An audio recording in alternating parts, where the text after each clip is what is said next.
Magandang hapon mga kabakal. Ang ating update ngayon itong ating nagawang kulom na fabricated. Ayan ang ating mga tropa, nagtatali pa. Bali dalawang kulom ito nagawa namin ngayon na fabricated. Nakabakal, kasama to sa nakabakal. May clamp siya sa gitna. Bali dalawang inner ties yung nakakabit. Kabilaan po yan.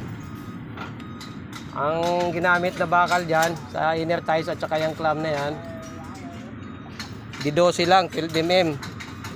Ang spacing nito 10 cm ang pagitan yan. Tapos yung dalawang apat na gilid naka-do bundle siya. Ayan kabakal. Tapos yung vertical natin, staggered siya. Isang 750 at saka isang 9 meters yung bakal niya. Doon. Bale ang height nito ay 3 meters lang dahil 30 piraso yan. 3 meters lang yung height na nalalagyan ng stirrup. 30 piraso yan eh. Ito tayo sa may pana niya, sa may eskwala niya. Ito yung makikita nyo, yan. Ito yung harap.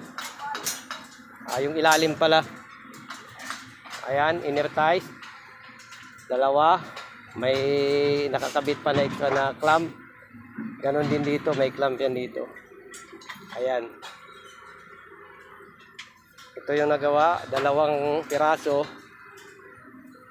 Ang timbang pala niya ng isang kulom na yan ay 1.5 yan. Tons. Sa kalahating tonelada yan. Bali 3 tonelada to na nagawa namin na to. Idagdag mo pa itong dalawang parilya na 28 ang laki. Ang haba naman niya ay 560. Dalawang piraso yan. Tumitimbang din ito ng 1.5 tons. Bali 6 tons yung nagawa natin.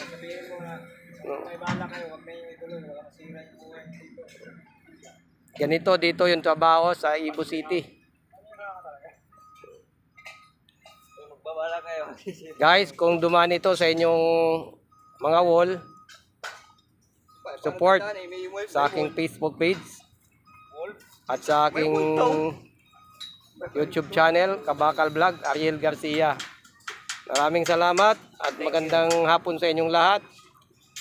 At naway lagi tayong nasa ligtas sa lahat ng oras. Ingat lagi. Magandang hapon ulit. Bye-bye.